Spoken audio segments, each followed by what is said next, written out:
जय श्री राम।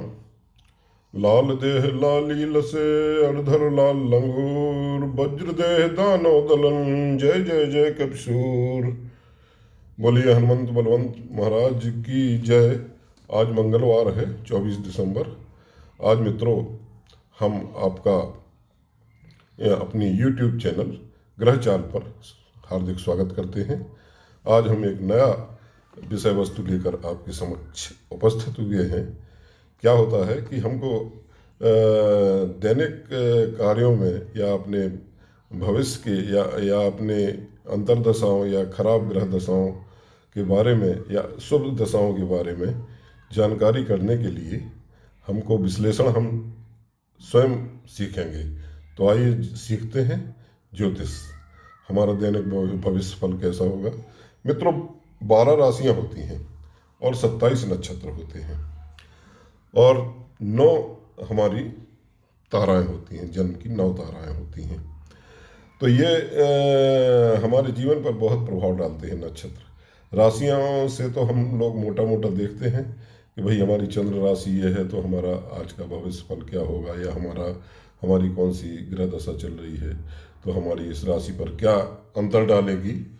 लेकिन हम नक्षत्र, चूंकि एक राशि में 2.25 नक्षत्र पड़ते हैं, क्योंकि टोटल राशियां 12 हैं और नक्षत्र 27 हैं, यानी 27 को हम 12 से भाग देंगे तो करीब 2.25 नक्षत्र आएंगे। अब एक एक नक्षत्र की 4-4 चरण होते हैं। हम लोग जब जैसे माला का जाप करते हैं तो अगर कोई ग्रह के मंत्र का हम जाप करते हैं तो एक माला 108 की होती है।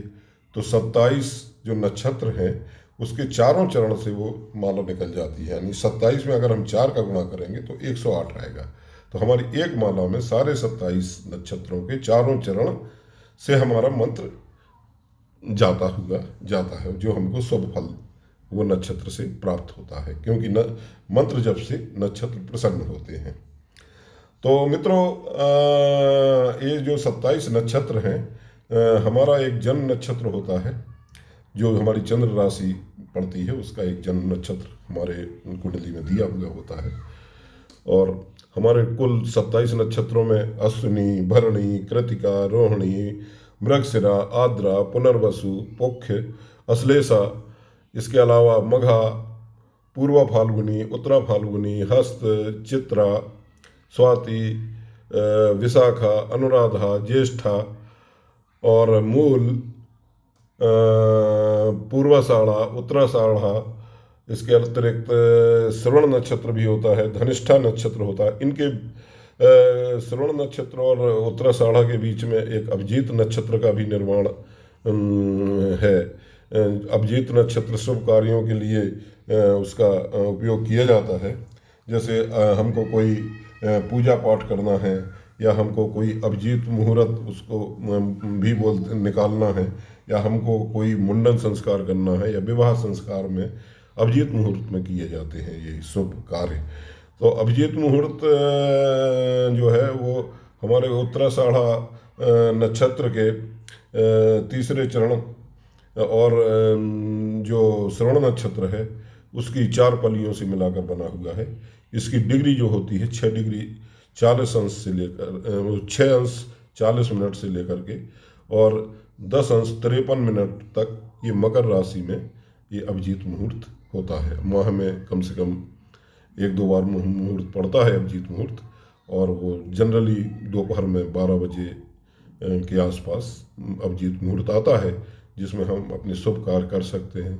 हम अपने नए भवन का शिलान्यास या उद्घाटन, या इसके अलावा कोई हमको वाहन परचेज करना है, तो ये अभिजीत मुहूर्त हुआ। इसी तरह से एक मुहूर्त जो और शुभ मुहूर्त है वो पुष्य नक्षत्र है।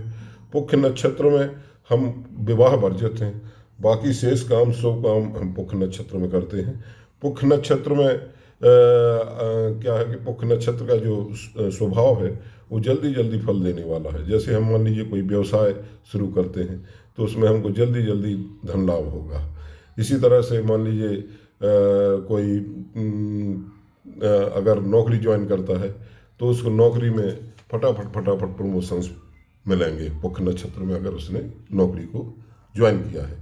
और कोई मान लीजिए राजनीति में है और वो कोई शपथ ग्रहण करता है, कोई मंत्री पद मिलता है, तो उसके लिए भी ये लॉन्ग टर्म के लिए बहुत अच्छा पुख नक्षत्र माना गया है। इन 27 नक्षत्रों को हमने बताया। अब हम कैसे जानेंगे कि हमारा आज का भविष्यफल क्या क्या होगा।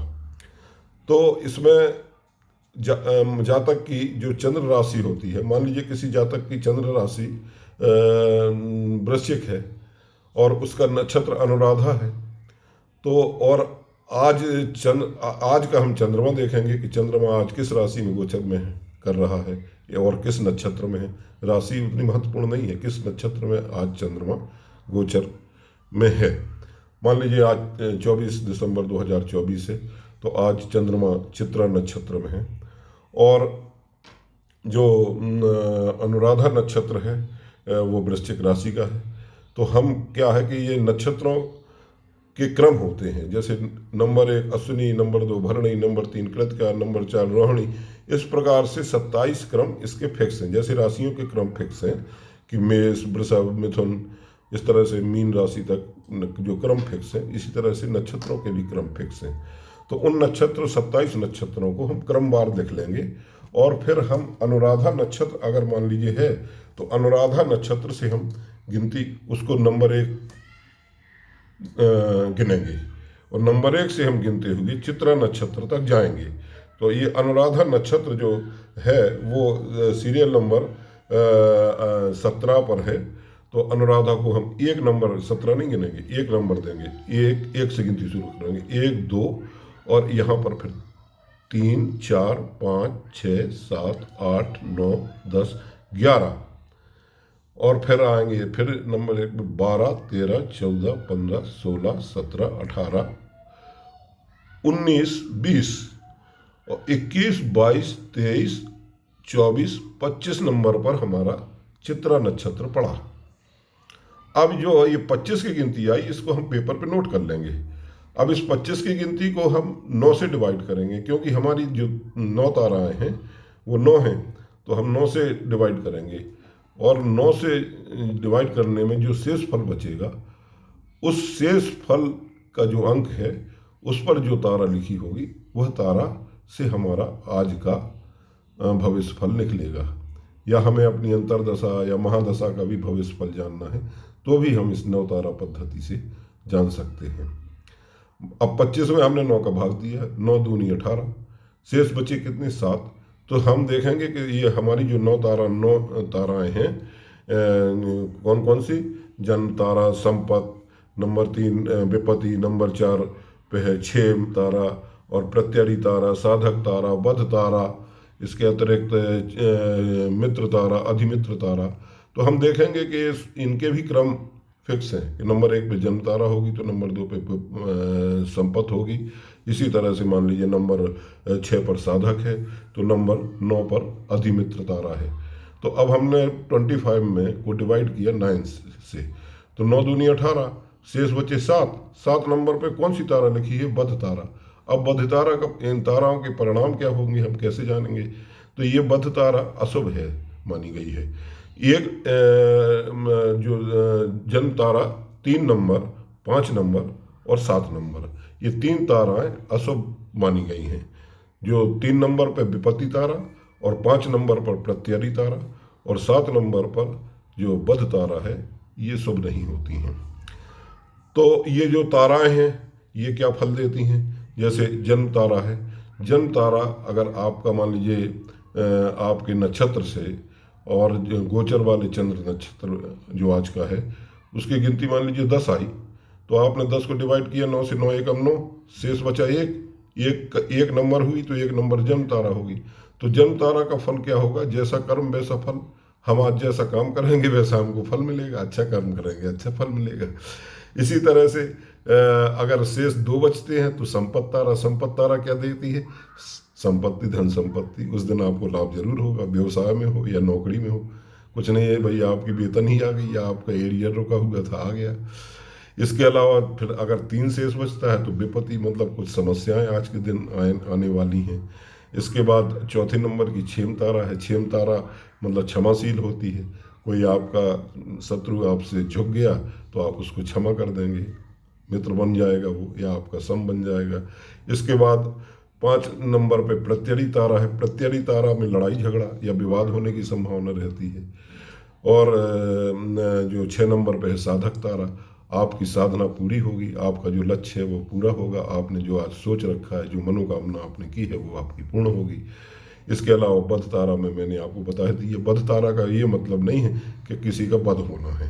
बध तारा का मतलब किसी काम की समाप्ति। आप कोई काम कर रहे हैं, वो आज आपका काम समाप्त हो जाएगा। तो हमको इसको पॉजिटिव लेना चाहिए, नेगेटिव नहीं लेना चाहिए, सकारात्मक लेना चाहिए। इसके बाद हमारा जो अगर हमारी गिनती आती है 8 नंबर, तो मित्र तारा। मित्र तारा बहुत शुभ तारा मानी गई है। आज हमको दोस्तों का भी सहयोग मिलेगा, हमें बड़ी प्रसन्नता होगी। आज हमारे अच्छे मित्र भी बनेंगे, अच्छे पुराने अच्छे मित्र मिल सकते हैं, सच्चे मित्र मिल सकते हैं। इसके बाद 9 नंबर पे है अधिमित्र तारा। तो अधिमित्र तारा में तो हमको बहुत ही अच्छी प्रसन्नता रहेगी, आनंद आएगा, एकदम मौज मस्ती रहेगी। तो इस तरह से अगर 9 शेष बचते हैं। अच्छा, अगर हम मान लीजिए कोई संख्या हमारे चंद्र नक्षत्र से और गोचर के चंद्र नक्षत्र तक मान लीजिए 18 आती है, और वो 9 से डिवाइड करने पे उसमें शेष नहीं बचा, तो उसको हम क्या मानेंगे? 9 नंबर मानेंगे। तो 9 नंबर की अधिमित्र तारा ही वो कहलाएगी। तो मित्रों, इसी तरह से अब ये जो ये नक्षत्र हैं, इनके नक्षत्र स्वामी भी हैं। जैसे ये जो भी नक्षत्र हैं, ये 1 नंबर और 10 नंबर और आपका ये नंबर हुआ 19 नंबर। तो 1, 10, 19 के लिए जो नक्षत्र स्वामी हैं वो केतु महाराज हैं। अब मान लीजिए हमारा कोई नक्षत्र से हमारी कोई तारा अशुभ तारा आती है, तो हम उस नक्षत्र के स्वामी की 3 मालाएं सुबह जप करके हम अपने दिन को शुभ बना लेंगे, हमको कोई इसका असर नहीं आएगा। और इसी तरह से इन जन ताराओं के भी स्वामी दिए हुए हैं, जैसे सूर्य, चंद्र, मंगल। जन्म तारा का सूर्य है, संपत्ति का चंद्र है, और विपत्ति का मंगल है, और क्षेम का बुध है, और प्रत्ययी का गुरु है, और साधक का शुक्र है, और बध का शनि है, और मित्र का राहु है, और अधिमित्र का केतु है। तो इस तरह से ये इनके ग्रह दिए हुए हैं। तो हम उस तारा से संबंधित ग्रह की और जो हमारा नक्षत्र है उससे संबंधित ग्रह की अगर हमारा शुभ कोई तारा निकलती है, तो हम 3-3 माला सुबह जप करके 5 मिनट का काम है। ये बहुत सरल मंत्र होते हैं। मान लीजिए कोई ग्रह हमारा सूर्य आया, पहली ही आई, मान लीजिए ये है, मान लीजिए हमारी विपत्ति तारा आई, अब मंगल का है, तो मंगल का क्या है, हमने हनुमान चालीसा का पाठ कर लिया, हो गया, वही हनुमान जी कृपा करते हैं। तो इस तरह से हम इन ताराओं से अपने दैनिक फल को या अपनी अंतर्दशा महादशाओं के फल को भी जान सकते हैं, और उस ग्रह की शांति के लिए उसके मंत्र की जप, उससे संबंधित वस्तुओं का दान, और इसके अतिरिक्त जो है हम कुछ उससे अगर और ज़्यादा प्रभावी है, नुकसान दे रहा है, तो हम उससे संबंधित रत्न या रुद्राक्ष किसी अच्छी ज्योतिषी से परामर्श लेकर के पहन सकते हैं, तो हमको ये शुभता होने लगेगी। अब जैसे मान लीजिए ग्रह हैं, अब आप मान लीजिए जॉब करते हैं या नौकरी करते हैं, आप किसी लोहे की फैक्ट्री में नौकरी करते हैं साहब, और आपका आज जो है लोहे की फैक्ट्री में आप जॉब कर रहे हैं, आज आप जॉब पे जा रहे हैं, तो आपका दिन कैसा होगा? तो अब आप देखेंगे कि लोहे से संबंधित कौन है ग्रह? शनि है। तो शनि आज गोचर में है, और किस राशि में है और किस नक्षत्र में है, तो उस शनि के नक्षत्र को हम निकालेंगे और अपने चंद्र राशि के नक्षत्र से इसी तरह से गिनती से हम निकाल लेंगे कि हमारा आज का जो जॉब है, हमको वहाँ पर बहुत से हमारी अच्छे संबंध होंगे, या हमारा आज का दिन अच्छा रहेगा, हमारे जॉब में लाभदायक होगा, या हमको कुछ अशुभ होगा। अशुभ होगा तो हम मंत्र जाप करके जाएंगे। तो इस तरह से हर ग्रह के से संबंधित काम होते हैं। जैसे सूर्य है, सूर्य के काम कौन से हैं? सरकारी नौकरी कोई कर रहा हो, या उच्च पद पर हो, या कोई नेता हो, या मान सम्मान मिलना हो हमको आज, और या धन संपत्ति आदि के सूर्य कारक ग्रह हैं। चंद्रमा क्या है, हमारे मन के कारक हैं, मनोविकार के कारक हैं, माँ के कारक हैं। मान लीजिए हमारा आज कोई हमारी तारा, नौ तारा ऐसी निकल आई कि थोड़ी प्रत्यरी टाइप की है, यानी कि खराब फल देने वाली, तो माँ के स्वास्थ्य को हमको ध्यान देना होगा। तो हम इस तरह से मंत्र जाप करेंगे और मेडिसिन भी कराएंगे। इसके अतिरिक्त अब मंगल के जो काम होते हैं, मंगल के काम क्या है भाई, मंगल पराक्रम भाव का कारक है। इसके अतिरिक्त ऊर्जा का है, और आपका कोई शक्ति से संबंधित, बल लगाने से संबंधित है, युद्ध से संबंधित है, शत्रु से संबंधित है, और भूमि आपको खरीदना है, उससे संबंधित है। ये मंगल के कार्य हैं। इसी तरह से बुध से संबंधित कार्य होते हैं। बुध से बुद्धिमत्ता का होता है, तर्क शक्ति। अब हम मान लीजिए कहीं कंपटीशन में बैठे हैं तो हमको तर्क देना है, अपना जो जवाब देना है। और गणित से संबंधित काम होता है बुध का। त्वचा से संबंधित, त्वचा में कोई इन्फेक्शन तो नहीं है। इसके अतिरिक्त व्यापार, सांख्यिकी, और इस तरह से ये मित्र कारक हमारे जो हैं बुध ग्रह हैं। इसी तरह से गुरु ज्ञान, दर्शन और प्रेम, सौंदर्य, और इसके अलावा विवाह, पुत्र, पत्नी, नौकरी, धन आदि से संबंधित गुरु ग्रह हैं। शुक्राचार्य जी जो महाराज हैं वो भी एक गुरु हैं, तो वो जीवन साथी से संबंध, हमारा आज कैसा रहेगा, प्रेम भाव रहेगा या क्या होगा, या हमारे आपस में घर में ही खटपट तो नहीं होगी। कला से संबंधित, प्रेम से संबंधित, सौंदर्य से संबंधित, ये सब के मालिक, संगीत से संबंधित, व्यापारिक पार्टनर से संबंधित, इस सब के मालिक हमारे स्वामी शुक्रदेव हैं। इसी तरह से शनिदेव के भी हमारे कार्य हैं। नौकरी हुई, क्योंकि ये मजदूरों के भी ग्रह हैं। ये न्याय से संबंधित न्यायाधीश कहलाते हैं। दुखी गरीबों के भी ये देवता हैं। आकस्मिक कोई संकट आ जाए, या विदेशी यात्रा करना हो, लोहा, तेल जैसी वस्तुओं के कारक ग्रह हैं। और आयु भी हमारे, आयु की भी गणना करने वाले हैं, आयु बढ़ाने वाले भी हैं, आयु घटाने वाले भी हैं। अगर ये शुभ है, हमारी कुंडली में बली हैं, तो आयु को बढ़ाएंगे भी। और अगर वो अष्टम भाव में, अपने कारक भाव में बली होकर बैठे हैं, तो निश्चित रूप से जातक को की आयु में वृद्धि करेंगे। और लेकिन जातक को सात्विक होके और अपने कर्म करने होंगे। इसी तरह से राहु है। राहु क्या है, वो कठोर वाणी होती है किसी की। अब कोई व्यक्ति कठोर वाणी में बोलता है, गाली गलौज करने लगता है, ये राहु के गुण हैं। तो इसी तरह जुआ के अड्डे पे बैठता है राहु, चोरी का काम है राहु का इसके अलावा बुद्धि को भ्रमित करना, ये सब काम राहु के हैं। दुष्टता, त्वचा की बीमारी। इसके अतिरिक्त केतु क्या है, वो तंत्र मंत्र के जादूगर हैं, समझ रहे। जादू टोना, सर दर्द, बुखार, घाव, शल्य चिकित्सा इत्यादि से संबंधित इनके काम हैं। तो अब हम किस फील्ड में काम कर रहे हैं, और हमारा नक्षत्र और हमारी नक्षत्र के अनुसार गोचर में चंद्र के नक्षत्र से क्या हमारी ग्रह दशा, क्या हमारी नवतारा निकल रही है, उसका हमको क्या फल मिलने वाला है, उसकी जानकारी हमको मालूम चल जाती है।